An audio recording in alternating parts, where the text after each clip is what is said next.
Long-time listener, first-time caller. I'm Clay. I'm from Minneapolis, Minnesota, but I currently reside on St. Olaf's campus in Northfield, Minnesota. Okay, Clay, welcome to the program. Thanks. I'll do it as short as I can. Our school, we have an SJP on campus, and we held a protest last Tuesday, and we got an email that was like, wow, like, thank you for the protest, and also we will not meet a single one of your demands. Sounds like they're being a little facetious. Yeah. And so on Friday that same week, we disrupted the Honors Day procession at our school because, one, like, no one fucking attends it, and two, because it's televised or live streamed at our school. Okay. And yesterday, we all had to wake up really early to meet with the president to start negotiations about divestment or anything. Oh, nice. What was what did they say? Basically, no. We basically got no as a response. We asked some kids, I didn't get in trouble, but some kids from our camp got in trouble, and some of them weren't even there that got in trouble. And so we like work? Asked that. I don't know. So we had talked.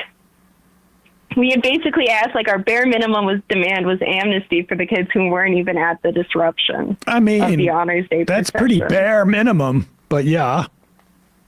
And we were told that they had intelligence on us, that they were there. Mm-hmm. And we were like, wow, that's so interesting because I know everyone there and they weren't there. Are you communicating over student email, if you don't mind saying? We are communicating. Some of them are communicating over student email, but we use Signal, which is like an encrypted chat. Yeah. So that they can't, you know. I think. I'm so sorry. I wonder if that is actionable in some way. If you're punished for not being there, and they're claiming that they have intel. I mean, first off, I don't know how many students would want to go to a college where supposedly they're collecting intel on people and also doing it so incompetently. Yeah. I mean, that is, where's the student newspaper in this? Do you guys have one? We have the Messenger, we call it the Mess, and in the last newspaper, I don't have it with me right now, but there was a piece on the fact that students were actually losing their right to freedom of press at school. And so the newspaper has started to we have the health of college journalism in our last Messenger of the year. And it basically said that a lot of them have been facing strong struggles with the new president at our school. And they've been losing the right to freedom of press on campus. And like every meeting they have with college administration or like with faculty on campus for the Messenger, like goes through a PR guy as well. Is there a local paper? I'm pretty sure there is, but it like makes, it's like sort of like a website essentially. A letter to the editor of that paper or something like that might be worthwhile. Yeah. We lost a lot this year in trying to fight for Palestine on campus. I had my club ripped out from underneath me by my department. Right. And caller, you guys are in a really proud tradition. This is from St. Paul Pioneer Press, Tuesday, October 27th, 1987. Anti-apartheid demonstrators blocked the doors of the Carleton College Library in Northfield on Sunday morning, preventing the school's trustees from entering a meeting room. The group of about 80 demonstrators dispersed peacefully after a representative read a statement to the trustees asking for a complete divestment of the college's whole holdings in the companies doing business in South Africa, Dean of Student Chris Rosenrad said Monday. I'll just skip a little bit ahead here.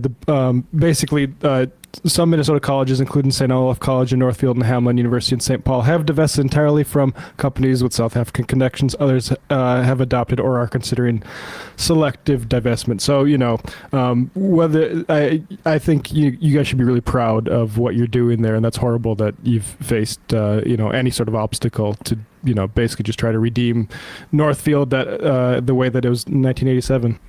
And I would also say that it is, don't get discouraged, even if your college in particular doesn't divest. It creates pressure on other colleges. I mean, there's a lot of colleges who are going to look towards your college and say, like, maybe we want to avoid this. Mm-hmm. Can I just add one more thing? Of course. Our school is invested in Oracle, and we've been asking for them to divest from Oracle, and their response was, they already paid for the system, and so they were going to use it. And I sort of understood that argumentation, and we've been trying to maintain like a strong messaging discipline. We haven't really posted anything on social media because like no one wants to get doxxed. We have Palestinian students on campus. We have Jewish students on campus that we respect and love. And at every step and turn, we've hit a roadblock, and I know what's going to happen 20 years down the line. I think we all see the writing on the wall where they'll celebrate us and be like, look at how they had a long tradition. We've had a long tradition of that, like protests and all that stuff, but they like basically threatened to call the cops on us. Yeah.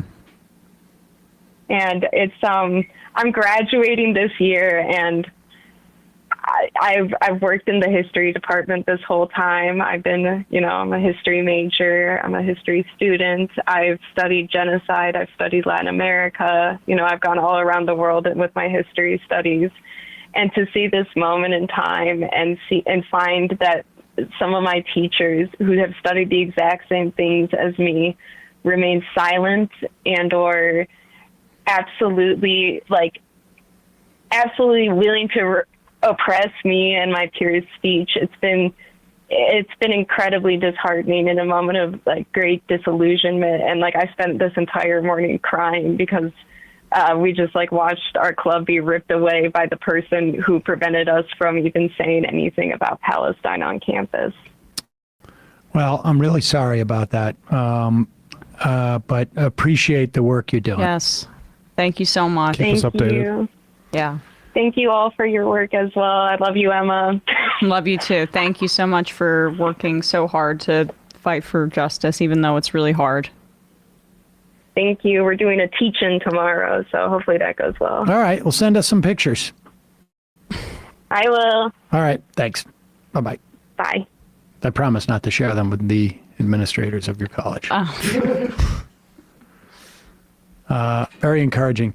Hey, folks, don't forget to hit the subscribe button and check out our daily show. We do it every day at 12 p.m. Eastern for about 2.5 hours. We even take phone calls. You should check that out.